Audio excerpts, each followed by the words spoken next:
maka usahakanlah hidupmu bermanfaat bagi orang lain. Itu hadis riwayat Imam Bukhari. Pada hadis yang lain Rasulullah bersabda, khairukum ma anfa'uhum linnas. Yang terbaik di antara kalian itu yang banyak manfaatnya bagi orang lain.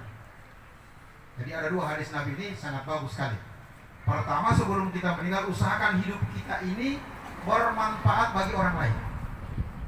Yang kedua, yang terbaik di antara kita yang banyak manfaatnya bagi orang lain. Duanya berkaitan sekali. Anak mutu keluarku, apakah kita yang ada dalam majelis yang mulia ini, atau mungkin keluarga kita yang tidak sempat hadir dalam acara ini, sudah bermanfaat bagi orang lain atau tidak? Apakah selama ini kita bekerja, kita berbuat, kita menolong keluarga, kita ikut turun tangan kalau ada apa-apa, apakah itu kita bermanfaat bagi orang lain atau tidak? Untuk itu, pada pagi hari saya menyampaikan bagaimana cara dan kapan kita bermanfaat bagi orang lain. Bapak Ibu sekalian, Rasulullah bersabda, anfa'u linnas ala arba'in. Bermanfaatlah kepada orang lain dengan 4 cara.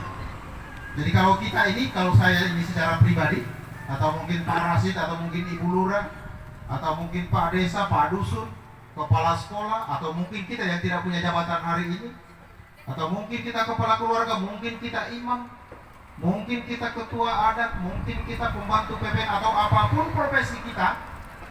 4 cara ini adalah saluran kita untuk bermanfaat kepada orang lain. Terlepas orang itu ada hubungan atau tidak dengan kita, kata Rasulullah, dengan 4 cara ini kita akan bisa bermanfaat bagi orang lain. Yang pertama,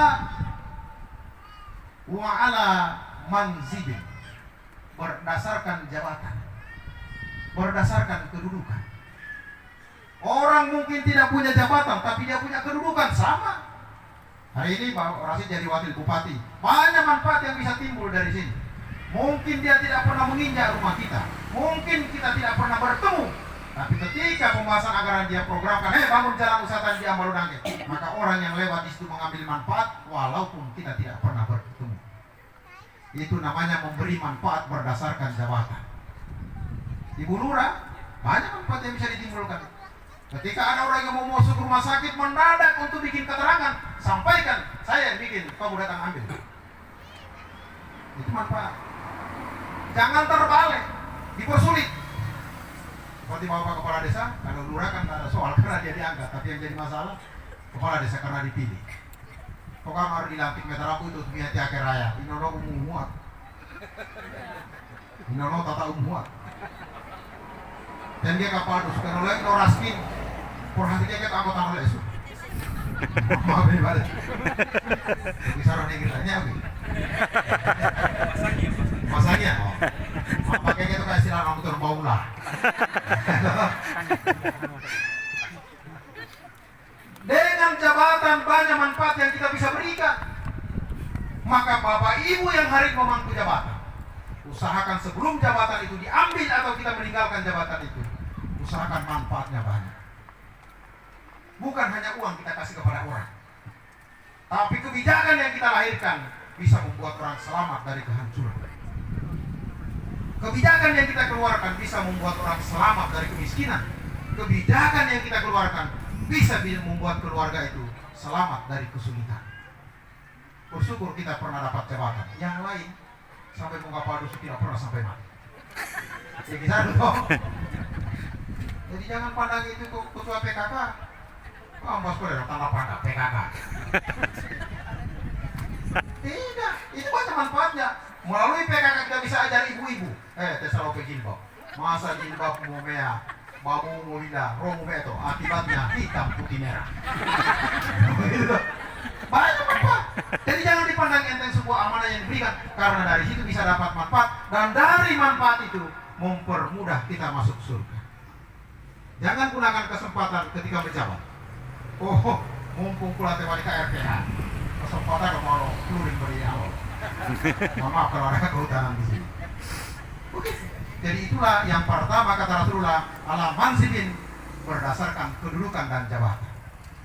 Yang kedua, wa ala malun, berdasarkan harta yang kau miliki. Harta yang ada pada kita ini titipan. Bapak Ibu sekalian, anak untuk keluarga lalang Korea. 4 titipan Allah. Pertama, Allah menitip anak.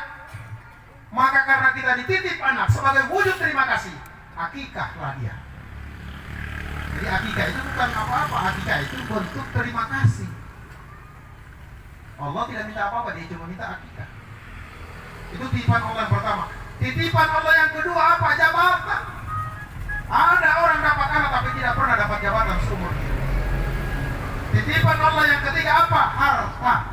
Orang mungkin dia punya anak banyak, mungkin dia punya jabatan tapi hartanya tidak pernah banyak.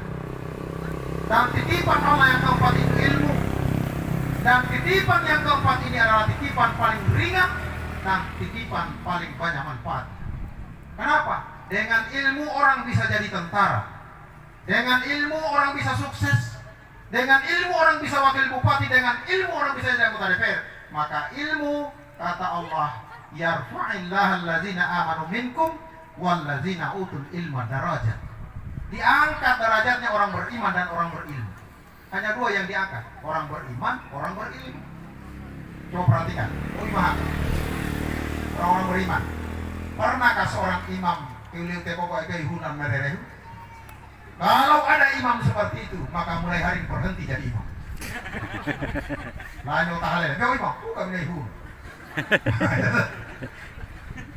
Salah satu ciri-ciri bahwa orang beriman diangkat derajat. Yang kedua, orang berilmu. Semakin tinggi ilmu seseorang, maka amanah yang diberikan makin besar. Kenapa? Karena ilmu berbanding lurus dengan amanah. Ilmu berbanding lurus dengan beban tanggung jawab yang dikasihkan. Karena itu Bapak Ibu sekalian, alimu auladakum fa innahum makhluquni li zamanin ghaira zamanikum. Ajari anak-anakmu, sekolahkan mereka. Ajari anakmu mengaji. Kenapa? Karena dengan ilmu itu mereka akan melanjutkan kehidupanmu. Jadi anak-anak jatuh mau ke sekolah atau pokok mengadi, ya kita mau ke sekolah anak. Karena aku mau sama kah? Mau pergi ke sekolah atau mau kata mau sama. Sedangkan kapal lingkungan mereka kah? Kan begitu. Tetap aku ke sekolah anak. Kenapa? Dengan pendidikan itu memudahkan dia mencapai tujuan hidup. Itu titipan Allah. Nah, titipan Allah yang kedua ini adalah harta. Maka dengan harta bisa banyak manfaat kita berikan kepada orang lain. Bagaimana cara kita memberi manfaat? Pertama, melalui zakat. Keluar roket akatin apa-apa. Ada aturan zakat. 1 tahun dia tinggal uang 1 juta, wajib keluar 25.000 1 tahun. 25.000 itulah manfaat yang berikan kepada orang lain melalui zakat. Kalau tidak cukup, sedekah, sedekah. Kalau aku sampai haduma, lalu aku usung ketika atau astro. Itu lalu, mau bisa. Karena selama ukur mau asoso pula kumaduma berarti 10 juta sedekah mau PKB. Tapi kalau mau mana mau kasih 10 juta, saya selalu tema dia. Yang bisa bawa gitu. Karena mohon maaf biasa itu laku maru mantel lo cek kan musuh. Laku pakai tol cek. Jadi itu asal. Saya usul orang pun gitu. Terlalu lo cek kan kapan tuh minggu. Tahu gitu tak? Itu manfaat dari harta. Dalam acara seperti ini banyak manfaat dari harta yang kita punya. Ini yang punya meja OSIN ini harta. Datang acara ini sudah. Yang punya karpet ini harta. Begitu ditempatkan di sini sedekah namanya. Pokoknya dia lagi apa lah baru pakai ya, mau buki penarogu. Sudah bagus. Pokoknya apa lah itu masa mau kosi lah harus tetapi kok yang mau boleh. Tanpa kita sadar melalui harta-harta kita bersedekahlah kita. Itu namanya sedekah tersembunyi.